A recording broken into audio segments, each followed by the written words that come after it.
vamos a conversar con Ricardo Patiño para iniciar esta jornada. Tan pronto como Ricardo esté listo, ya lo tengo en la plataforma, pero está acomodando la cámara. Tan pronto como esté listo, iniciamos esta charla con el asambleísta electo don Ricardo Patiño, a quien voy a saludar con muchísimo gusto. ¿Estamos listos, Ricardo? Sí. Estamos, all right. A ver, lo pongo en pantalla entonces. Un segundito que lo pongo en pantalla, ahí no lo escucho. Está bien. Ahí estamos. Sí. ¿Cómo estás, Ricardo? Gracias. Me viste cuando estaba todavía preparándome porque estaba llegando. Sí, por eso me aguanté un chance, no hice el anuncio hasta que no vi que había un escritorio de por medio. Ya, ahora sí. Ahora sí, ya estoy en el territorio. Hola, Fernando, qué gusto de saludarte, qué gusto de verte y a tu audiencia que es tan numerosa, tan importante. Qué bueno.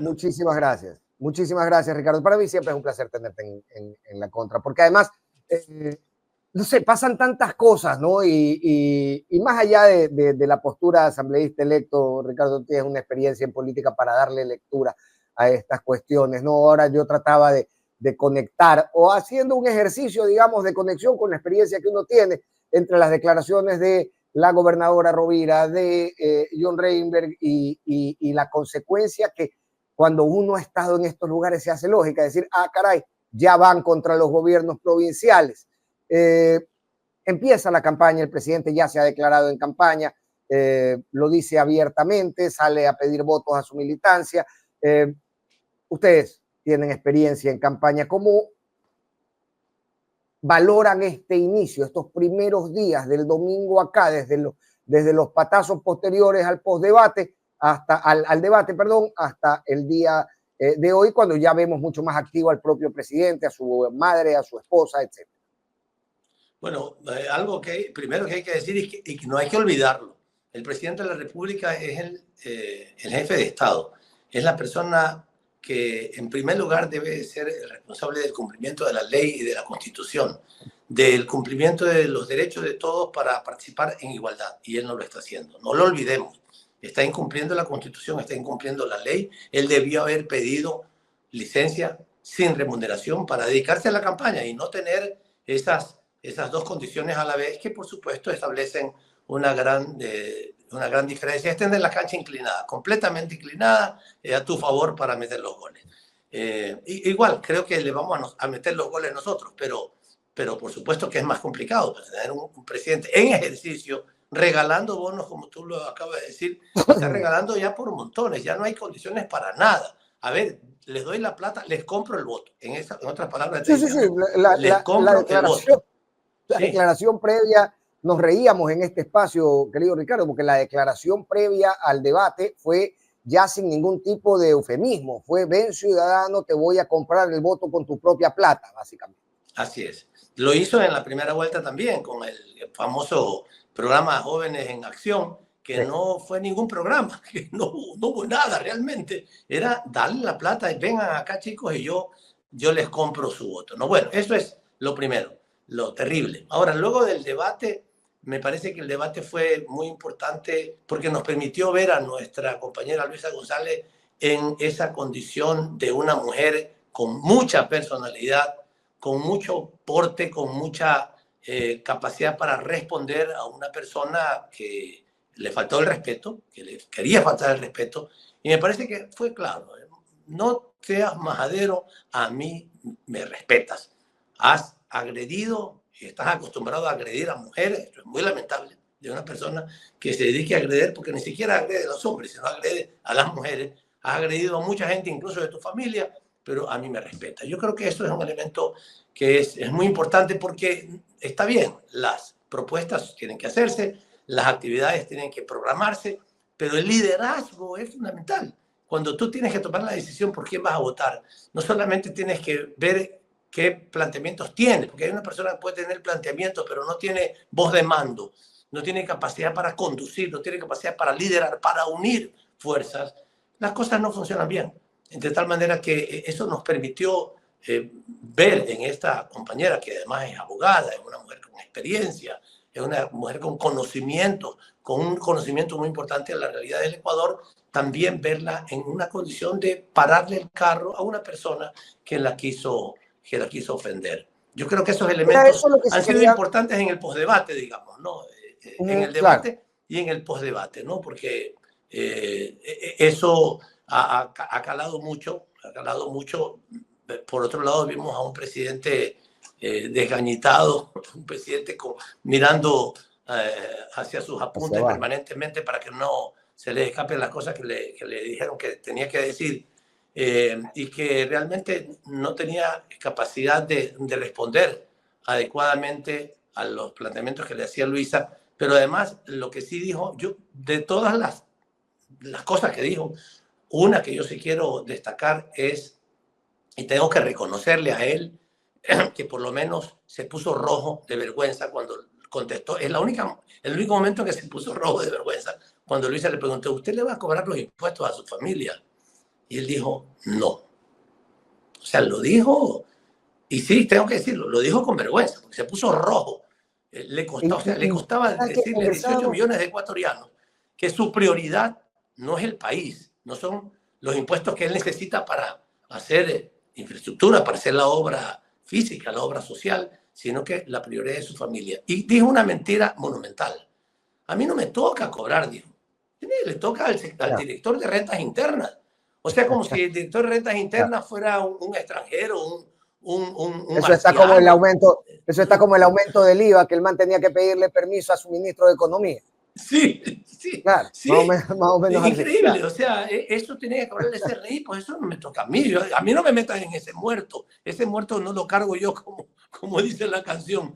Claro. Cuando él es el jefe de Estado y es el que decide, el que designa al director de rentas internas y dice, le toca al director de rentas internas. Eso fue fulminante. Para mí fue fulminante, una excelente pregunta de Luisa. Y el tipo, pues, ya ahí se desenmascaró completamente.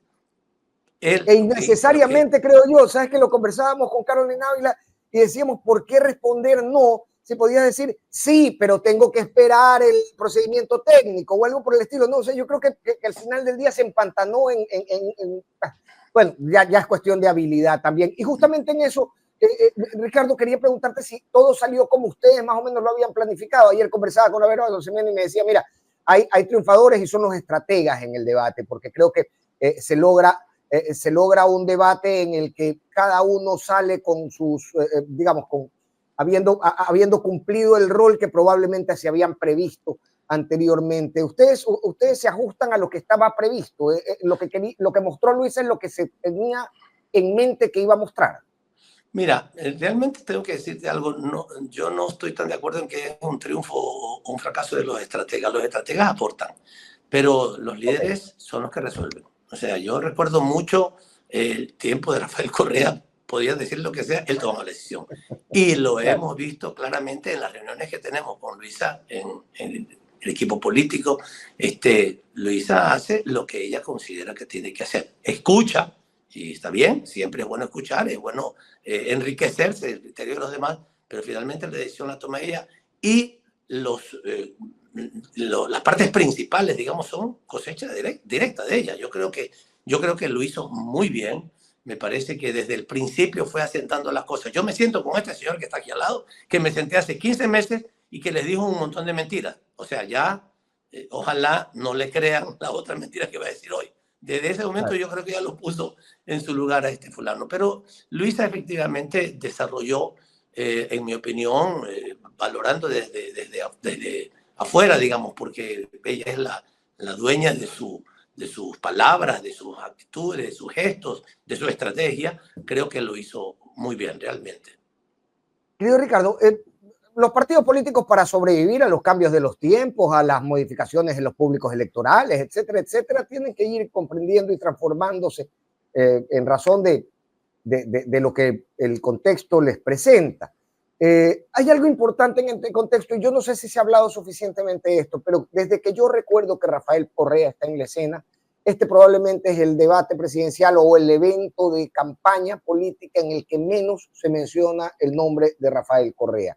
Y por supuesto, esto conjugado con el ejercicio de liderazgo que mostró Luisa, la levanta como imagen del correísmo. ¿Cómo se han planteado ustedes también esta transformación, si se puede este paso de manos de los liderazgos dentro del partido, este hecho de que ahora cuando se habla de Revolución Ciudadana, como hemos visto el domingo, no necesariamente el tema central sea Rafael Correa, como ha venido siendo desde su propia irrupción en la política? Yo creo que es natural, digamos, es natural que con el tiempo las cosas vayan decantándose de esa manera, independientemente del importante rol que tiene la figura de Rafael en el movimiento y en la política nacional. Sin embargo, creo que ha sido muy importante y eso es justamente parte de la capacidad que Luisa ha ido teniendo en todo este tiempo de ir desarrollando digamos, su propia personalidad, de demostrar su capacidad y su personalidad, que hacen que la gente, tal vez al principio, cuando Luisa fue candidato en el 2023, la gente quería seguir de todas maneras hablando con Rafael Correa, porque sentían que pues, su liderazgo era demasiado fuerte todavía, sigue siéndolo, pero Luisa tiene un puesto muy bien ganado en el liderazgo, ya no solamente del movimiento, sino del país. Ya el nombre de Luisa, la figura, la presencia, las propuestas de Luisa González son las propuestas de Luisa González. Claro, son también de la Revolución Ciudadana, pero encarnados en ella, personalizados en ella. Y yo creo que eso es uno de los elementos clave en una campaña electoral, que la gente entienda, sepa que tú eres quien estás conduciendo, que tú eres quien vas a gobernar, y eso también, por supuesto, que contribuye mucho a una decisión en el voto, porque la decisión en el voto sabemos todos que tiene un poco de ideología, un poco de política, pero también tiene mucho de personalidad. O sea, yo voto por esta persona porque la siento sincera, porque la siento capaz, no solamente porque me dicen, porque tiene un título, claro, sino porque también la percibo. Y eso que tú dices es justamente la percepción que la gente tiene cada vez de que Luisa es una persona que puede conducir adecuadamente el país y lo puede hacer con un apoyo colectivo. Todos sabemos que siempre se requiere un equipo de gente que trabaje contigo, pero que hay liderazgo. Y eso es bueno. Yo creo que lo que tú has advertido ahora es una muy buena señal y que seguramente también va a contribuir para que haya una mayor intención de voto por Luisa. ¿Abre esto la puerta también a espacios de deliberación más amplios en el interior del partido? Es decir, se abren nuevos liderazgos y nuevos espacios de deliberación y de diálogo, si se puede, desde distintas vertientes Mira, eso se está abriendo desde hace algún tiempo. Incluso, como tú sabes, la mayor parte de los líderes históricos del partido en estas últimas elecciones de las seccionales fueron a esas funciones. Estamos hablando de Paola Pavón, de Pavel Muñoz, de J. Lloret, de Leonardo Orlando, de Marcela Guiñaga, líderes históricos de la Revolución Ciudadana, están en posiciones de gobiernos locales. Pero luego de eso, bueno, la figura de Luisa indiscutible, ya como principal figura de nuestro movimiento, pero muchos otros compañeros, yo tengo muchos compañeros que fueron candidatos, que han sido candidatos en la Revolución Ciudadana en Guayas y que son jóvenes de 30 años, de 25 años, de 35 años, y a mí me ha sorprendido verlos porque yo no los conocía. Yo estuve 6 años fuera. Y hay gente que ha entrado al partido y que mi asambleísta alterna, la compañera Linda Bravo, es una brillante, una compañera afrodescendiente e ingeniera con altísimo nivel de credibilidad, de presencia en los sectores populares, de las Malvinas, además. Pero me ha sorprendido su nivel, su capacidad. Ana Belén Yela, la segunda compañera que será asambleísta por Guayas también, viene de una formación como abogada, ha sido asesora parlamentaria, trabaja en el mundo de los derechos de las mujeres, es una mujer muy joven, o sea, te encuentras con eso y eso es muy bueno, o sea, que no es que viene la gente como de distintos partidos a integrarse acá, no, sino gente que del mismo seno de la militancia, de la Revolución Ciudadana y también de muchos sectores sociales cercanos, se ingresa al movimiento y comienza a nutrir de juventud, de vigor, de incluso de nuevas formas de comunicación, porque sabemos que la juventud Y cada es vez importante. está trabajando en eso, ¿no? Pero eso es lo que yo he podido apreciar claramente. Estoy hablando solamente del Distrito 1 de Guayas, pero en todos lados lo veo, en Quito también, lo pude observar. Gente muy joven que se incorpora a este proyecto, ¿no? Eso es fantástico. Y en un escenario donde, y no es de ahora, ¿no? Se ha buscado desprestigiar a los grandes líderes de la Revolución Ciudadana, y cuando han irrumpido en la escena nuevos líderes como Augusto Verduga, pues bueno, dele también palo a estos. Existe un desprestigio arrastrado durante varios años como una, si se puede, como un único recurso político de aquellos que se han venido oponiendo a la Revolución Ciudadana. Y existe también hoy un público electoral que tal vez no tiene la claridad para recordar con, con, con exactitud las cosas del gobierno de la Revolución Ciudadana. ¿Cómo ha sido este ejercicio de llegar justamente a esos jóvenes a los que se les ha machacado en la cabeza por casi 8 años que la Revolución Ciudadana es mala, es perversa, y que tal es cual y que tal otro está? Es decir, hay un escenario de desprestigio muy aparte del análisis de cada caso particular, que en algunos puede invitar a un análisis más profundo u otro. Lo cierto es que esto los posiciona en una situación en tener que superar ese estigma para poder llegar a estas generaciones que no pueden decir, como la nuestra, oye, pero hizo esto bien, o yo recuerdo que las posibilidades eran mayores entonces, porque sencillamente no tienen ese recuerdo.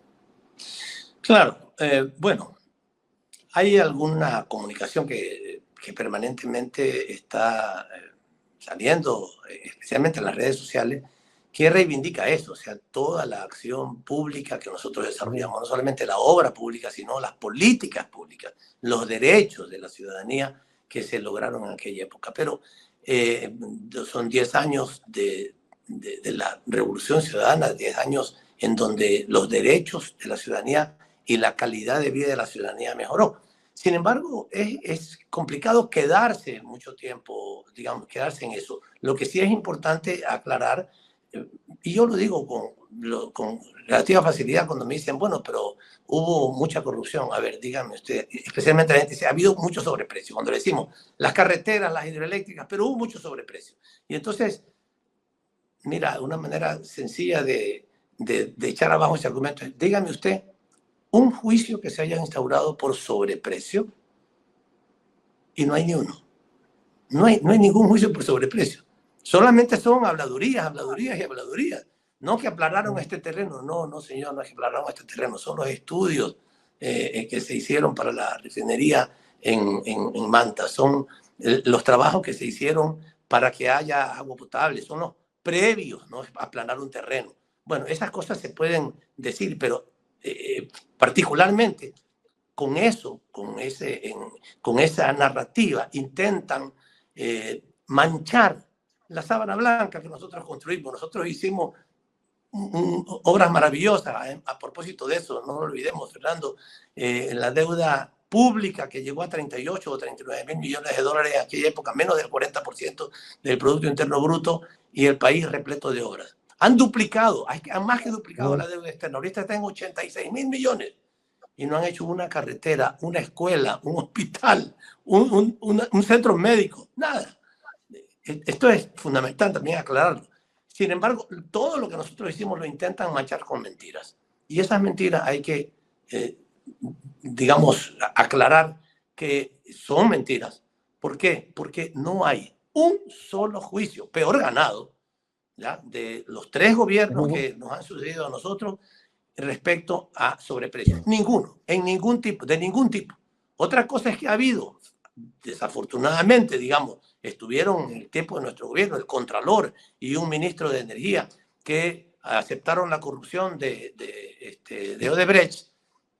Carlos Pareja es el uno y el otro es Carlos Poli, pero que, por supuesto, son una excepción en un enorme componente de obras públicas que el Ecuador pudo hacer en nuestro tiempo. Y, como te digo, lo más fácil para desmentir tanta mentira sobre sobreprecio es dígame un juicio que se haya instaurado y un juicio que se haya ganado respecto a temas de sobreprecio. No hay, porque no han podido ni siquiera presentar un juicio contra nosotros. Ha sido pura habladuría de los medios de comunicación que se han dedicado las 24 horas del día durante 8 años a criticarnos a nosotros. Pero bueno, lo más importante que respecto a esto, Fernando, después de atender esta pregunta tuya, es lo que vamos a hacer. Y yo creo que en eso el debate sí sirvió, aunque claro, la gente más se acuerda de la confrontación, pero sí sirvió para que Luisa González, en los 2 minutos y medio que había para decirlo en cada uno de los temas, pudiera señalar cuáles son las propuestas en forma sintética particularmente para seguridad, para recuperar la economía y para el empleo. Yo creo que eso lo dijo con mucha claridad y si quieres lo podemos recoger un poquito, porque sí es importante que más allá de los temas de la confrontación podamos entrar también a el futuro. Pero lo importante es hablar con la gente sobre el futuro. Y justamente en ese sentido yo te iba a plantear que me comentes sobre esta reunión que hubo en la Cámara de Comercio de Quito, creo yo, refrendando aquello que ella, Luisa González, había expuesto no solamente en el debate, sino en su plan de gobierno, en sus actos públicos, que la empresa privada va a tener un papel fundamental en la conjunción de esfuerzos para la inversión diseñada y guiada desde la gestión pública. ¿Cómo perciben esto, Ricardo? ¿Cómo lo han planificado para irse acercando también a las cámaras productivas, a los sectores, digamos, que no han sido o que más bien han plegado en elecciones anteriores al anticorrido? Sí, yo he visto que ha habido una actitud distinta. La gente entiende que el planteamiento que nosotros tenemos no es de que no haya mercado, sino que el mercado no se imponga a los intereses de la sociedad en su conjunto, que sea una visión de desarrollo y de bienestar social la que prevalezca y que, por supuesto, la iniciativa privada, tanto chiquita, mediana, pequeña, grande, cumpla un rol que es fundamental en una sociedad como la nuestra, que es la inversión en la generación de empleo, la producción de bienes útiles para la sociedad. Y yo creo que la presencia de Luisa, la claridad del mensaje que ella ha dado, hace que sean las propias instituciones empresariales las que la invitan a ella y le dicen: queremos conversar con usted, queremos conocer cuáles son sus planteamientos, un poco cuáles son las reglas del juego que vamos a tener con un gobierno suyo. Y me parece que de ahí la gente ha salido muy animada. Lo que nos dicen los compañeros, yo no he estado en estas reuniones, pero lo que nos dicen ellos es que la actitud, tanto inicial como especialmente posterior a las reuniones, es de mucha confianza, de mucha seguridad. Yo creo que Luisa, que además es muy espontánea, pues no olvidemos que es una montuvia, que viene desde la base social, incluso a veces la vacilamos porque no pronuncia la S, sino la J o la H ahí en intermedia, pero digamos, es una persona que expresa sinceridad, que hace sentir a la gente seguridad cuando habla con ella, porque se nota que lo que dice le sale del corazón, que no es parte de un guión, que no se lo escribieron, sino que realmente lo siente, está compenetrada con eso. Y eso es fantástico. O sea, los sectores industriales, los sectores de la construcción, los transportistas, los comerciantes, que pueden imaginar un país recuperado, Fernando, porque tenemos un país que en los últimos 4 trimestres ha caído el Producto Interno Bruto, ha caído la producción industrial, ha caído la producción, la construcción de viviendas. Además sabemos el enorme peso que tiene en la generación de empleo, y que la gente comience a ver que el Ecuador va a poderse recuperar porque las propuestas de Luisa van hacia allá. No solamente a que las grandes empresas les vaya bien, sino que especialmente que se democratice, digamos, haya un reparto horizontal de la riqueza en la sociedad. Y ahí el proyecto de crédito a menos del 5% de interés para el sector inmobiliario, eso es fantástico. El peso que eso tiene en la sociedad en términos de la De dinamización. dinamización de la economía. Claro. O sea, un recurso, $1 o 1.000 o 1.000.000 de dólares puestos en la construcción tiene un efecto multiplicador, que llamamos los economistas, en la economía, porque multiplica la participación de la sociedad. Es distinto, digamos, una actividad comercial, que también es respetable, por supuesto. Tú compras un lápiz y vendes un lápiz, bueno, tienes una participación relativamente limitada. Pero cuando tú vas a construir, especialmente construcción de viviendas de interés social, tienes que contratar a miles de trabajadores de todo tipo, albañiles, carpinteros, Comprar el electricistas, tubo para el maestros de cable, obra, comprar el cable, claro, todo y eso. el ladrillo y el cemento y la arena y el transportista y la señora que vende afuera de la Correcto. construcción, los almuerzos y el transporte. Es decir, es una dinamización, una multiplicación. El efecto multiplicador de la inversión es el más alto en la construcción de viviendas y eso vamos a impulsar. Por eso la tasa de interés es muy baja, para que haya un estímulo alto. Pero además de eso, a los productores de la economía popular y solidaria, los que los tienen quebrados, Fernando. Por favor. Han tenido que ir a hacerle manifestaciones la gente que está produciendo, quiere seguir produciendo y tiene que dejar la producción para ir a manifestarse frente al Ministerio de Finanzas y decirle, señores, páguennos, nos están debiendo 1 año y más, 1 año y 2 meses, me dicen las personas que les están debiendo. Páguennos, en vez de... ¿Perdón? No, digo, así no hay quien viva. Ah, sí, claro. Y en vez de pagarles a ellas, están ahorita tratando de regalar bonos para comprar votos. Es una vergüenza las prioridades que tiene este gobierno. Pero bueno, estábamos en lo positivo. Lamentablemente siempre nos coge el coraje. ¿Sabes qué, Ricardo? Yo realmente hago el mismo ejercicio, trato a veces de concentrarme en mañana en lo positivo, pero lo cierto es que en ocasiones, caray, me arrastra la frustración. Se me perdió, Ricardo. No sé si me estás escuchando, Ricardo. Hoy tuvimos un problema de conexión. Doña Produ, ayúdenos con eso. Ayúdenos con eso, doña Produ. Ahí está Ricardo. Ahí estamos. Perfecto. Ahí estamos. Ok. Disculpa, a veces cuando ingresan llamadas o lo que sea al celular, digo que yo también me dejo arrastrar por eso, ¿no? A veces la frustración es tan grande que uno, incluso cuando uno planea mirar bonito hacia el futuro, uno quiere estar alegre y lo ponen triste por las cosas que está viviendo. Pero bueno, a esos participantes de la economía pequeña, de la economía popular y solidaria, a los artesanos, a los agricultores, otra vez recuperar la política agraria. Pero es tan elemental en una sociedad que tiene tanto concentración de mercado, apoyar a los productores cuando sale su producción de arroz, de maíz. Por favor, es elemental. Tú no puedes dejar a la gente abandonada.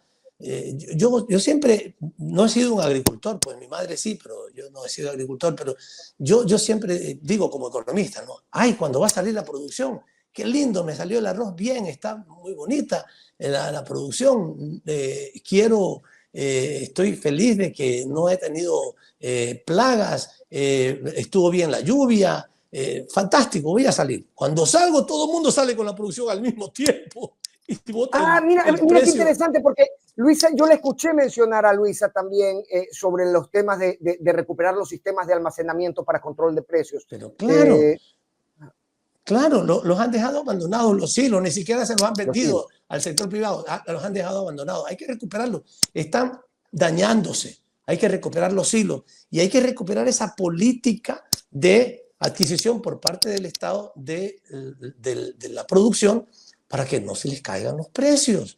Es decir, además de regular los precios, que además hay que hacerlo también, hay que regular una franja de un rango de precios, pero además el Estado puede, a través de lo que se llamaba la Unidad Nacional de Almacenamiento, la UNA, comprarle a los productores su producción y luego irla sacando paulatinamente, de tal manera que no haya este shock en el mercado, un shock de oferta muy alta, que claro, si la demanda se mantiene en esa semana, la gente no es que va a comer el triple de arroz o 5 veces más arroz porque hay producción de arroz, no, la gente va a seguir comiendo el mismo arroz, tiene la misma demanda, pero el Estado guarda lo que salió, lo que se produjo y lo va sacando paulatinamente de tal manera que se regule adecuadamente. O sea, hay que regular al mercado, pues, hay que regular al mercado. Esa es una función del Estado para que no se afecten los productores. En sociedades que están más desarrolladas económicamente e institucionalmente, muchas veces los mismos productores lo hacen. Bueno, pero aquí no hay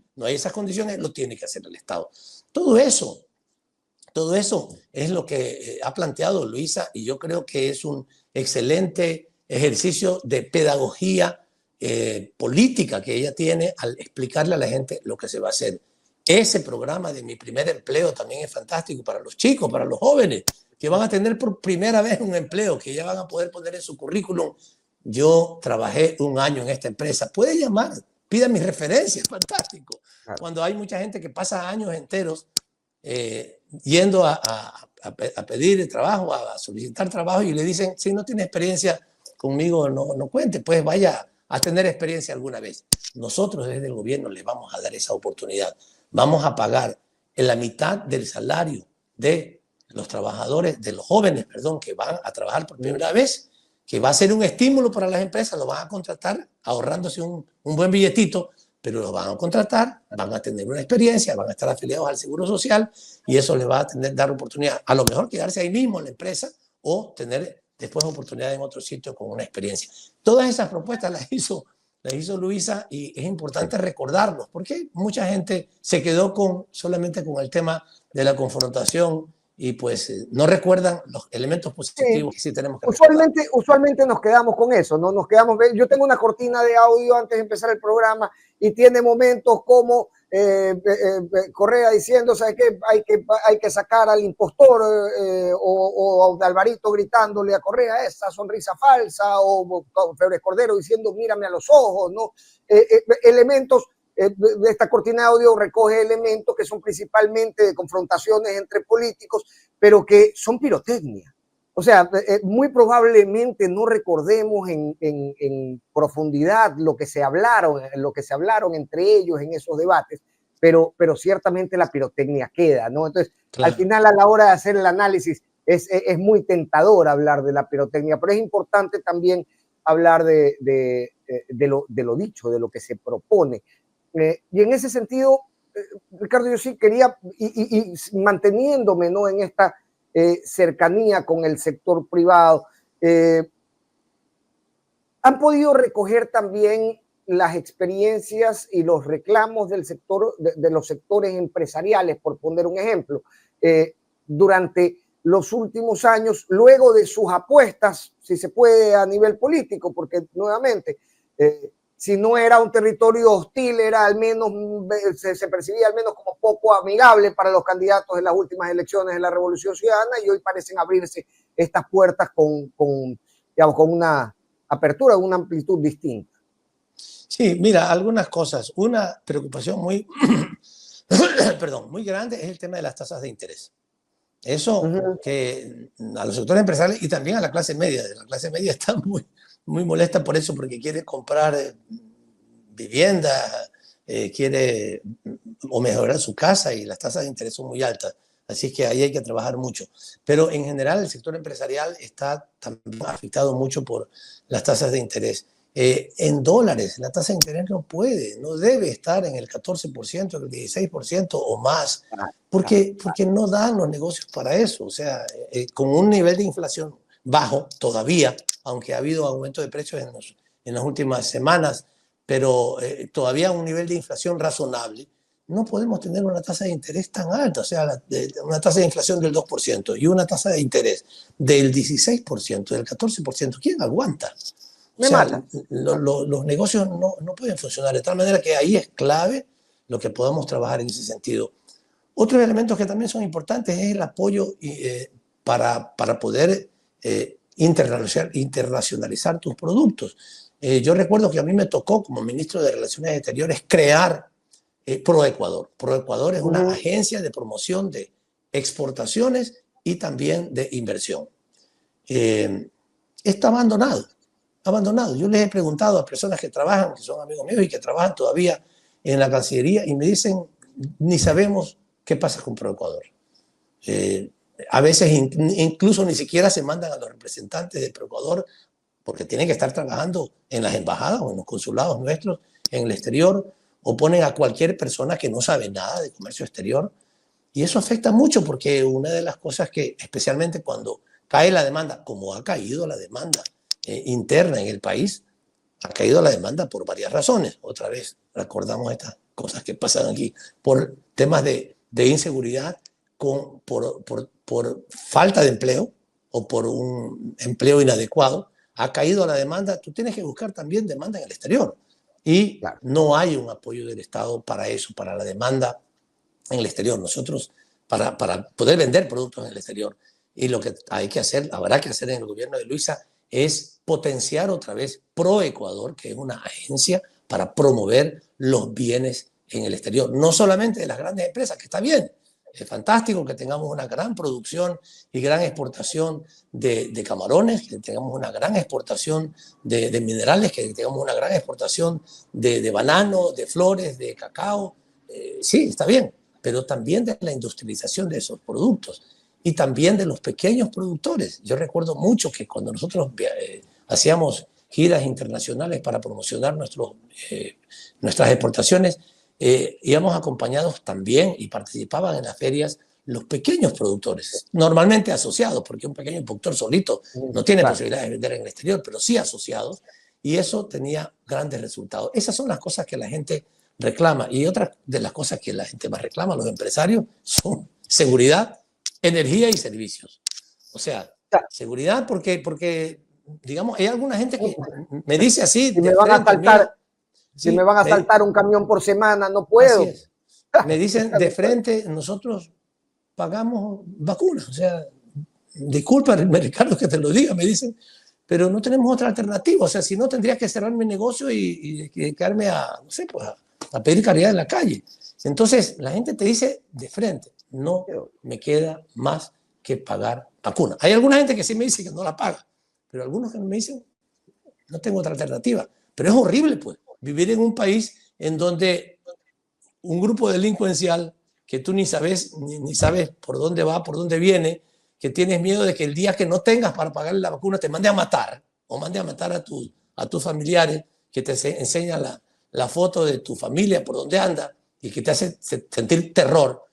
Eso tenemos que solucionarlo, tenemos que corregirlo. Va a costar, porque hay demasiada infiltración de la delincuencia en el sector público, lamentablemente, y en general en la sociedad, pero hay que hacerlo. No podemos vivir en un país en donde no tengamos libertad, porque eso es lo que pasa, no tenemos libertad. Incluso en las urbanizaciones privadas más controladas y más con mayor seguridad, estas cosas son violentadas. Peor todavía, en la calle, en la casa que cualquier persona tiene o en el departamento que cualquier persona tiene con vista a la calle y que no hay seguridades privadas. De tal manera que eso, el tema de la seguridad, es uno de los temas que más la gente se angustia por tener, no solamente los sectores productivos, sino toda la población en general, que vive angustia, que no tiene libertad. Esto es lo que nos dicen. Vamos a dar esa libertad. Vamos a conseguir la seguridad. Lo podemos hacer, sabemos hacerlo. Y yo creo que podemos tener confianza de que un gobierno como el de Luisa González lo vamos a lograr efectivamente.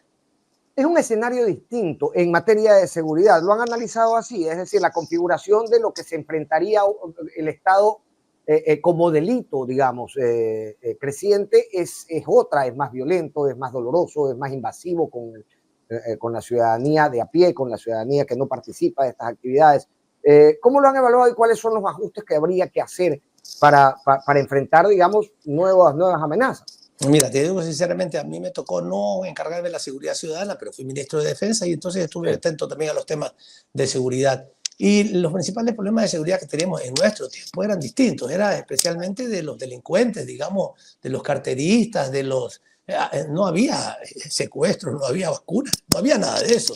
Del robo de vehículos, del robo de motos, de asaltos en la calle. Y eso lo puedes combatir, digamos, fundamentalmente con un buen trabajo policial, ¿ya? Y digamos, en temas de inteligencia, especialmente por el tema del contrabando, que había contrabando no había el ingreso de drogas como ahora lo hay, que es una cosa masiva, pero sí había contrabando y especialmente teníamos que tratar de que la inteligencia, especialmente la inteligencia militar, pudiera trabajar para detectar dónde estaban los focos de financiamiento y de organización del contrabando, tanto en la frontera norte como en la frontera sur. Pero la situación no era tan grave como la de ahora. O sea, ahora es muy grave. Es muy grave porque hay bandas delincuenciales que están tomadas de algunos sectores del Estado, incluso que están infiltradas en la policía. Conocemos eso. Y no lo decimos nosotros, incluso lo ha dicho la propia embajada gringa, ¿verdad? Estamos hablando de infiltración en sectores en el sector público que hay que sanar. Necesitamos depurar el sector público y el sector de la seguridad de aquella gente que se ha metido en ese segmento y que tenemos que absolutamente descabezarlo en términos de sacar esa gente, esas manzanas podridas del sector público y de la policía.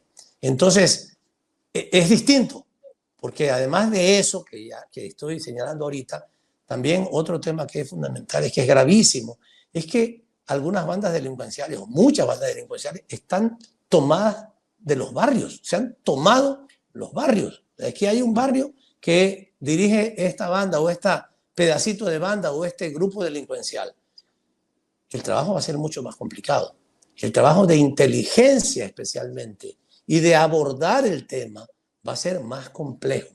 Vamos a tener que estar mucho más cerca de la gente para que con la gente y en articulación con la policía podamos ir paulatinamente limpiando nuestros territorios, nuestros barrios de la delincuencia organizada. Es distinto, el escenario es distinto y por supuesto que vamos a tener que hacer cosas distintas, vamos a tener que tener muchas más capacidades. Y cuando alguna gente dice no, que ustedes no quieren el apoyo externo, nosotros sí queremos el apoyo externo. Por supuesto que vamos a pedir el apoyo internacional, lo he dicho abiertamente Luisa González.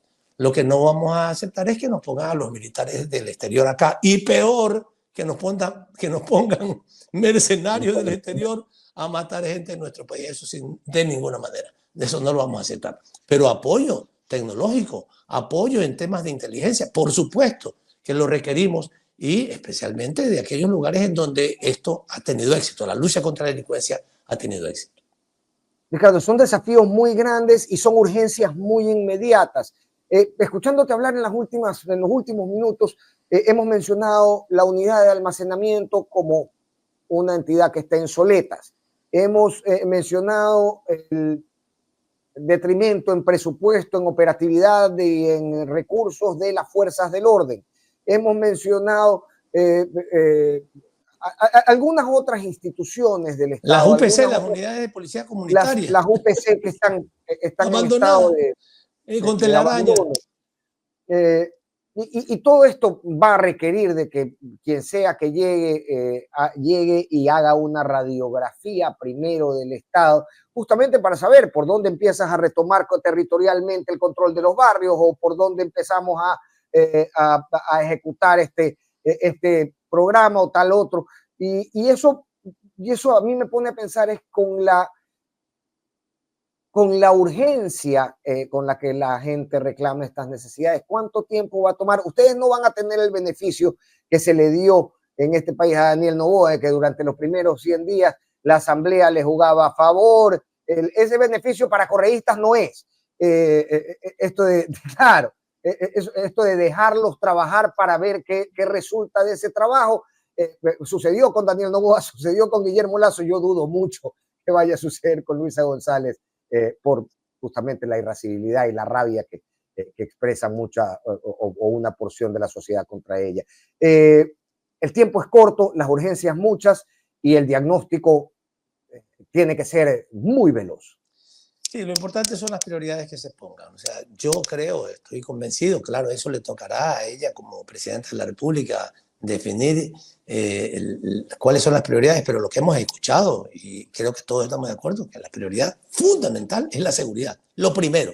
Y allí, a mí me tocó ser ministro de Finanzas en los primeros meses del gobierno de Rafael Correa, y allí tú tienes que establecer prioridades. Tienes un presupuesto que son como 35.000 millones de dólares, es muchísimo. Claro, hay algún gasto que es indispensable hacerlo día a día, que no puedes evitarlo, pero hay muchos recursos que tú puedes orientar adecuadamente y en los tiempos que corresponden hacer. Lo más importante en eso, Fernando, es la definición de las prioridades. La definición de la prioridad de la seguridad y del empleo, inmediatamente. Afortunadamente, también en el equipo de gobierno está Diego Borja, que es un economista brillante, que además tuvo la experiencia de ser ministro coordinador de finanzas y de economía en el Ecuador, y por tanto sabe de lo que estamos hablando. Pero está medido incluso, está cuantificado cuánto va a costar ese programa de Mi Primer Empleo. 170 millones de dólares en el año. En los primeros meses estamos hablando de cantidades, digamos, de 20, 30 millones de dólares, que es perfectamente factible para un Estado que tiene 35.000 millones de dólares de presupuesto. Por tanto, es posible atender los temas. Lo importante también es tener un equipo, y eso es clave. Eso es lo que no ha tenido Noboa, porque lo que ha tenido es amigos, empleados, digamos, de sus negocios, que los ha puesto en distintas funciones, pero es muy distinto administrar un negocio que conducir un país, ¿verdad? Que gobernar un país. Entonces, allí hay muchas cosas que tienen que ver con la institucionalidad, que hay que recuperarla inmediatamente. Ministerio Coordinador de Seguridad, Ministerio de Justicia para que se encargue de las cárceles, separar al Ministerio del Interior, que se debe dedicar solamente a la seguridad, del Ministerio de Gobierno, que se debe dedicar a la política. Esas cosas hay que hacerlas. Si me permites comentarlo, aunque no me toca porque no estaré en el rol ejecutivo, eso hay que hacerlo en la primera semana. Con eso y la articulación entre los servicios de inteligencia con el apoyo internacional que se pueda conseguir inmediatamente. Entiendo que Luis ha tenido conversaciones con embajadores de distintos países, además con presidentes de países amigos, para poder tener inmediatamente un apoyo, una colaboración técnica internacional para mejorar sustancialmente el trabajo de inteligencia, ampliarlo y articularlo adecuadamente con la policía para que haya seguridad lo más pronto posible. Yo creo que eso, Luisa, lo va a hacer, estoy seguro que lo va a hacer muy bien desde el principio y se va a notar. Eso tiene que notarse. Insisto, no va a ser fácil no va a ser, pero tiene que notarse en los primeros meses que ya comience a haber un distinto ambiente en el país como consecuencia de este trabajo que tendrá que hacerse inmediatamente. Esas son las prioridades. Como te digo, seguridad, empleo, recuperación de la economía. Sin eso, este país se va a la lona. Y yo estoy seguro de que vamos a recuperarlo. Lo vamos a lograr y lo vamos a lograr en el tiempo que razonablemente se pueda hacer. Yo sé que la gente va a exigir mucho y muy rápido, pero también deberá entender que el lugar en el que estamos es un lugar complicado y que sí, desde el primer día se debe trabajar con mucho esmero desde el Ejecutivo especialmente, pero también nosotros apoyando desde el Legislativo para que haya mejores condiciones, para que todas las iniciativas que vengan de Luisa como presidenta sean respaldadas en el Legislativo. Nosotros nos tocará hacer un trabajo de gobernabilidad, de acuerdos, de alianzas legislativas para que no haya ninguna cosa que ponga trabas para el trabajo de nuestra compañera presidenta Luisa González. ¿Ya han chequeado en qué temas importantes para ustedes están trabados por los vetos presidenciales y que no van a poder tratar en todo el primer año de casi de gestión? No he visto esa información todavía. Realmente estamos ahorita fundamentalmente concentrados en la campaña de la segunda vuelta. E incluso alguna gente nos pregunta a veces, bueno, ¿y quién va a ser el presidente de la Asamblea? No. Esperemos eso para después. Cada vez que pasa Raúl Chávez por acá le digo lo mismo. Ya está. Mira, tú eres el que molesta entonces. Claro, ¿no? Esos temas hemos dicho claramente, ninguna discusión sobre eso. Eso después.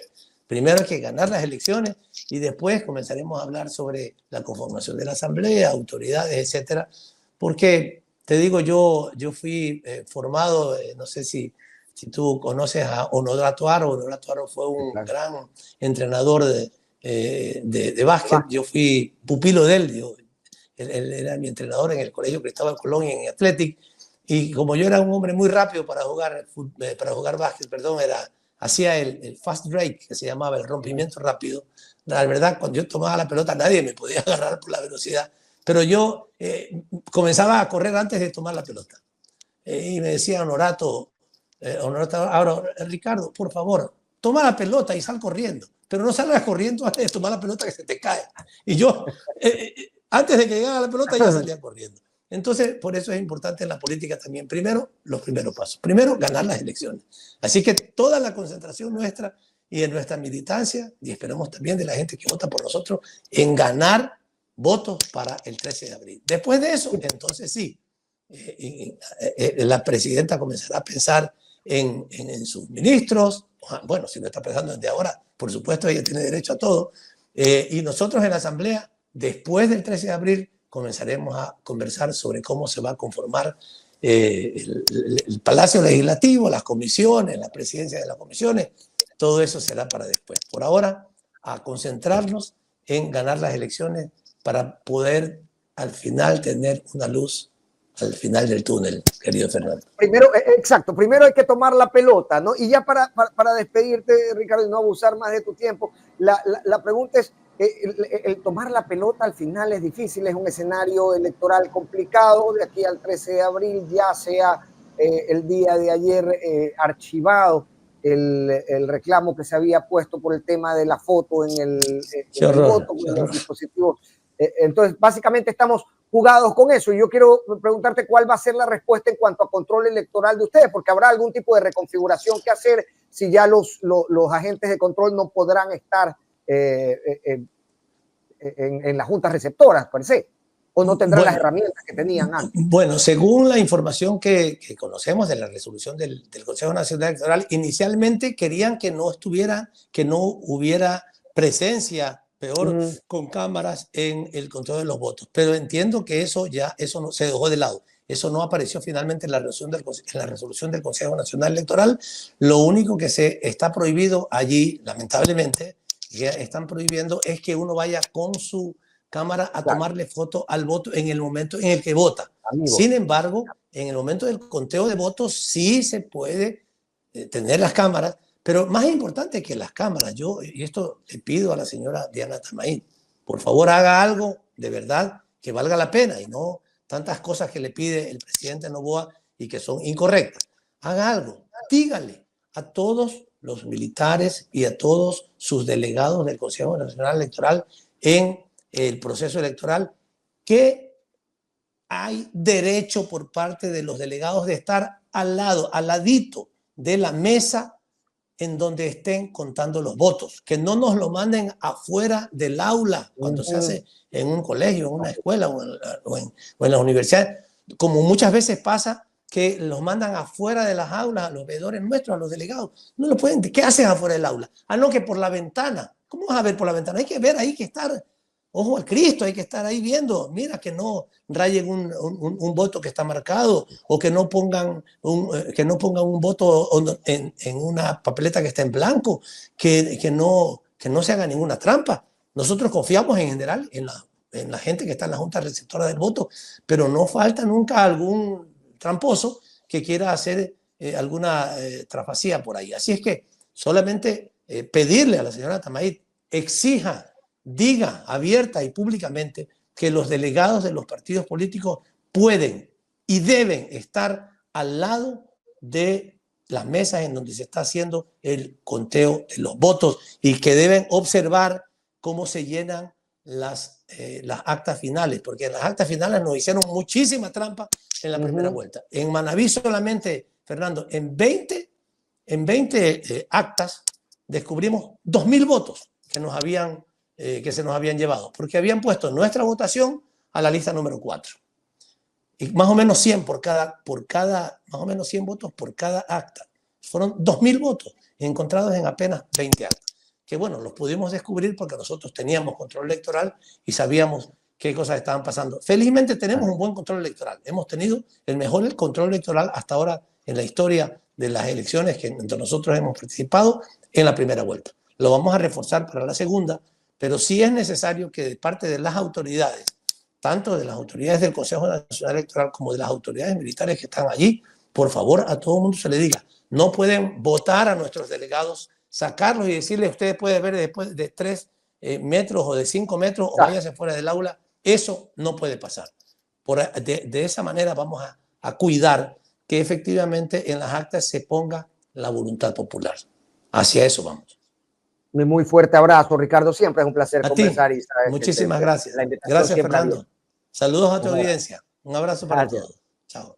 Gracias a Ricardo Patiño, asambleísta electo por Guayas por la Revolución Ciudadana y que nos acompañaba una vez más para analizar los temas, ¿no?, que corresponden a la campaña, a lo que se prevé también en caso de ganar, por supuesto, el favor del voto popular y cuáles son los principales desafíos que el panorama impone para un potencial gobierno de Luisa González de salir triunfadora el 13 de abril.